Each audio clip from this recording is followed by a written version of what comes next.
ॿुधाईंदा हलूं सिंध जे मुख़्तलिफ़ शहरनि में वक़फ़े सां बरसातुनि जो सिलसिलो मुसलसिल हलंदड़ आहे। ॻोठनि में ऐं शहरनि में घिटियुनि गलियुनि में पाड़नि में गोॾे जहिड़ो पाणी बीठल आहे। 3 ॾींहंनि खां मुसलसिल मींहुं पवण सबबि मजमूई तौरु सवें घर ॾही पट पइजी विया आहिनि। हज़ारे घर झुरी पिया आहिनि। अव्हांखे आगाह कंदा हलूं पिया मुख़्तलिफ़ हादसनि ऐं वाक़िअनि में भाउ ऐं 2 भेनरुनि समेत 10 ॼणा फ़ौत थी विया आहिनि। अव्हांखे ॿुधाईंदा आहियूं केतिरा ई ज़ख़्मी थी पिया आहिनि।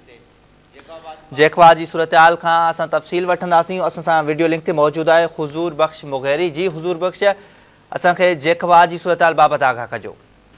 जी बिल्कुल, असां नाज़रीन खे ॿुधाईंदा हलूं 24 घंटनि खां वधीक बरसाति के थी वियो आहे, लेकिन बरसाति बंदि थियण जो नालो ई न आहे। असां पंहिंजे नाज़रीन खे ॿुधाईंदा हलूं जेके शहर जा मुख़्तलिफ़ जेके शाही बाज़ार आहे, भिटाई बाज़ार आहे, बानो बाज़ार आहे ऐं जंहिंमें DC रोड आहे उहो पाणी जे हेठि अची विया आहिनि। ऐं असां पंहिंजे नाज़रीन खे ॿुधाईंदा हलूं सख़्तु बारिश जे हूंदे बि ऐं जेको कारो थी विया आहिनि ऐं आम शहरी जेको बि आहे उहो बि घरनि ताणी महदूद थी वियो आहे।